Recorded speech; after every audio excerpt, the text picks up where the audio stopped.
Sergio Berenstein está en línea, analista político, y además hace mucho que queremos hablar con él, desde aquel VDR que no puedo hablar de corrido para escuchar el análisis sobre el momento que vive la Argentina. Sergio, un gusto tenerte al aire, ¿cómo va? Abrazo grande, Edu, el gusto es mío, un placer enorme, un saludo a toda la audiencia. Yo esperaría un par de días para que se recupere Leo, ¿no? Totalmente, pero digo, el partido de la finalísima debiera jugarse la semana que viene, ¿no? Que España Claro. tiene el mismo plantel, nosotros también, y están los dos en un punto alto, ¿no? De excitación, si se quiere. Impresionante, la verdad que muy meritorio y sobre todo un ejemplo, ¿no? El equipo apareció en el momento clave, con mucho oficio y con una entrega física y emocional admirable, ¿no? Ya nos metemos en la política y en la economía y cómo ves al gobierno hoy por hoy con un estudio que han hecho en las últimas horas. Pero, ¿cuál es el ejemplo que se puede tomar de la selección? Porque creo que la gente ha empatizado con la selección porque demuestra orden, porque hay coherencia, porque hay sencillez, hay un mensaje claro. Eso yo diría dos elementos adicionales. La personalidad que tiene el equipo y algunas individualidades en particular. Hay algunos muchachos que son realmente admirables, ¿no? Los dos centrales, por ejemplo, bueno, y hablar el Dibu. De Paul desarrolló un liderazgo enorme. Fíjate que es el primero que habla con los árbitros con el juego de línea, va a provocar al banco contrario. Tiene mucho potrero, pero una personalidad arrolladora, ¿no? Y la otra cuestión que me parece vital es un equipo que no importa lo que haya ganado, o sea, los objetivos que haya logrado, siempre quiere más, ¿eh? Una ambición en el mejor sentido de la palabra. Tiene metas muy altas, se propone todo, y yo creo que eso es un ejemplo, ¿no? Muchas veces nos vemos a nuestros dirigentes que que están conformes con muy poquito, ¿no? Y yo creo que hay que poner al país en otro lugar y sobre todo trabajar para eso. Creo que ese es el ejemplo que yo por lo menos tomo, ¿no? Sergio, ¿qué evaluación hace la ciudadanía en general o qué números tenés acerca de lo que toma la gente acerca de cómo se desenvuelve el gobierno? Digo, en la búsqueda de las soluciones, ¿no? Porque eso es gobernar, eso es gestionar. Bueno, a ver, estamos ya en más de 7 meses de gestión, con lo cual tal vez después de 200 y pico de días ha pasado un tiempo prudente, Edu, como para que la gente ya tenga una visión completa, ¿no? O un poquito más completa de esta administración. Hay 3 contrastes que yo querría marcar, ¿no? Primero, la gente sigue teniendo relativamente buena imagen del presidente, en particular del gobierno en general, ¿no? Pensá que hay un 47% de la población que tiene imagen positiva del gobierno, digamos, más del 50% más de la gente que lo votó en primera vuelta, ¿no? Es cierto que es un 15% menos de la gente que lo votó en segunda, pero bueno, en segunda vuelta tuviste que optar, ¿no? Había 2 alternativas, optaste por una, sostiene una muy buena imagen. ¿Por qué? Bueno, porque la situación económica es muy difícil. Ese es el segundo elemento que quiero marcar. La gente reconoce que hay una situación económica realmente complejísima, y esto, no es novedad para nadie, pero la pregunta es cuánto dura esa recesión y cuánto aguanta la sociedad, ¿no? Entonces el contraste entre la imagen del gobierno, el presidente, y el contexto económico es realmente notable. Otros gobiernos con recesiones parecidas estaban muy mal, ¿no? ¿Y a qué se lo adjudicas? ¿A que la gente cree en el discurso no convencional de Milei?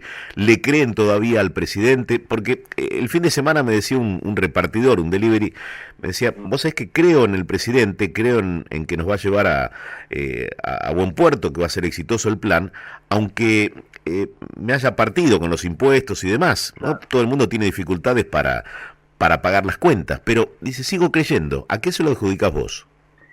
Yo creo que el presidente logró lo que llamamos narrativa, ¿no? Una propuesta, un discurso totalmente opuesto a lo que venimos escuchando en los últimos 20 y tantos años, que nos llevaron a esta decadencia realmente muy profunda, ¿no? Esa diferencia, el marcar algo que la gente cree que se parece a lo que ocurre en los países más prósperos, eso hace que haya como un crédito, ¿no? El segundo elemento es que es un gobierno que no tiene por suerte, y espero que no tenga nunca, pero bueno, en Argentina ninguna mancha en términos de corrupción, es decir, hay gente que la gente le reconoce al gobierno un compromiso en términos de transparencia, por ejemplo, todo lo que tiene que ver con los planes sociales, la identificación ahí lamentablemente, ¿no?, de escándalos increíbles, con dinero que debería ir a la ayuda social, todo eso le da mucho crédito al gobierno. Y tercero, bueno, ahí hay como un desgaste enorme con los principales dirigentes de oposición. Cuidado, Edu, en la Argentina, recordemos, ¿no?, Massa estuvo a 3 puntos de ganar en primera vuelta. Es decir, hay una masa importante de ciudadanos que no están de acuerdo con lo que dicen. Mire, estamos hablando de 47% de imagen positiva, quiere decir que hay más de la mitad de los argentinos que tienen imagen negativa del presidente, ¿no?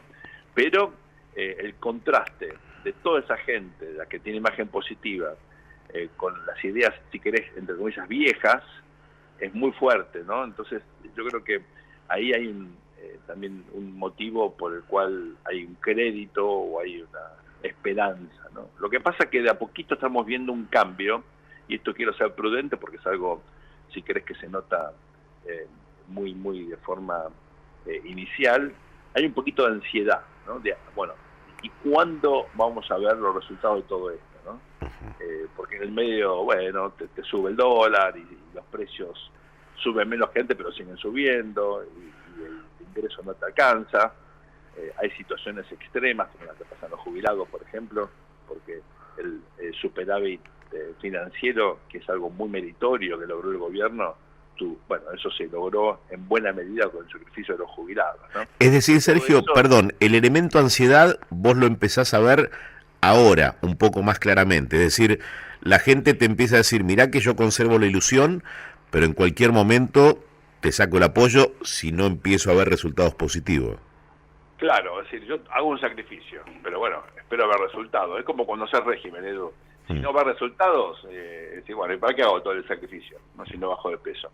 Entonces, ahí yo creo que hay, me parece, ¿no?, un reloj de arena que no tiene un ritmo constante. A medida que pasa el tiempo y las cosas no den resultado, me parece que el crédito del gobierno se le va a agotar más rápidamente, ¿no? Pero bueno, esperemos que las cosas sí den resultado, ¿no? Ahí hay una discusión abierta con los instrumentos. Algunos me superan porque son cosas muy técnicas de economía, de finanzas. Otras creo que comprendo un poquito más.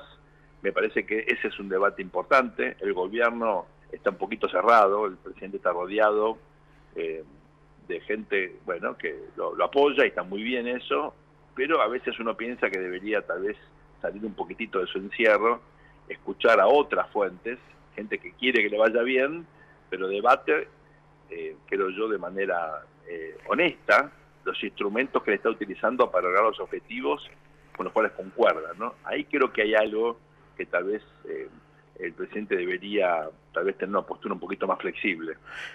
Es decir, el rojo o esa señal de alerta se puede producir si el presidente y sus equipos de trabajo no empiezan a escuchar y tomar nota, porque yo puedo escuchar y bueno, y hacer la mía, pero si escucho y tomo nota y veo que algo lo puedo reconsiderar, es decir, ingreso en un espacio de diálogo con aquellos que están en la oposición, ¿vos creés que tienen más chances de ganar o de llegar al final de mandato con buena salud en el gobierno, digamos?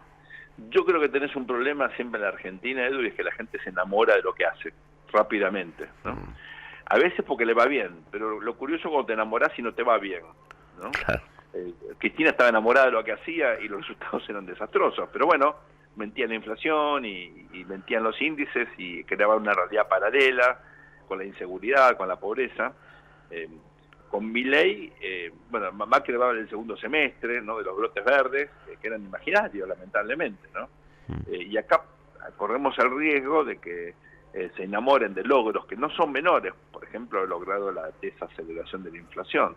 Veníamos a un ritmo terrible hacia diciembre del año pasado y el gobierno evitó la hiperinflación. Pero bueno, no tenés que enamorarte de los resultados, tenés que entender que tal vez lo que te llevó hasta acá no te saca de esta situación tan compleja, y ahí es donde yo creo en lo personal que, bueno, tal vez hace falta abrir un poquitito el debate y escuchar a otra gente que tal vez tenga con muy buenas intenciones, ideas distintas a las que el presidente está considerando como herramientas de política pública. Él tiene una visión en ese sentido un poquito agresiva, ¿no?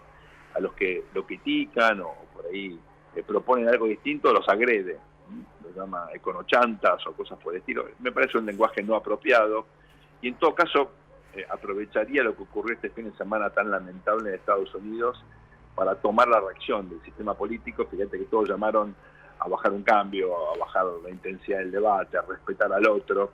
No hay que llegar a un atentado o un hecho de violencia para que en todo caso la civilidad, el respeto, el sentido común predomine en la comunicación entre líderes, ¿no? Yo creo que hace falta que la sociedad argentina se calme, se escuche un poquito más y evitemos estas confrontaciones permanentes tan agresivas que no hacen en absoluto bien ni al presidente ni al sistema político. ¿Sería un acto de grandeza reconocido por la sociedad que Milei hiciera algo similar a lo que mencionás de Estados Unidos, no?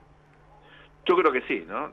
Hay incluso parte de sus votantes, lo tenemos medido con D'Alessio, con tu tocayo, sí. Hay parte de sus votantes que no les gusta el estilo confrontacional permanente, ¿no? O sea, parte de los votantes de Milei creen que Milei se ha transformado en lo que criticaba, digo, con la diferencia de ideología. ¿Tiene puntos de contacto Javier Milei como figura política con Cristina Fernández?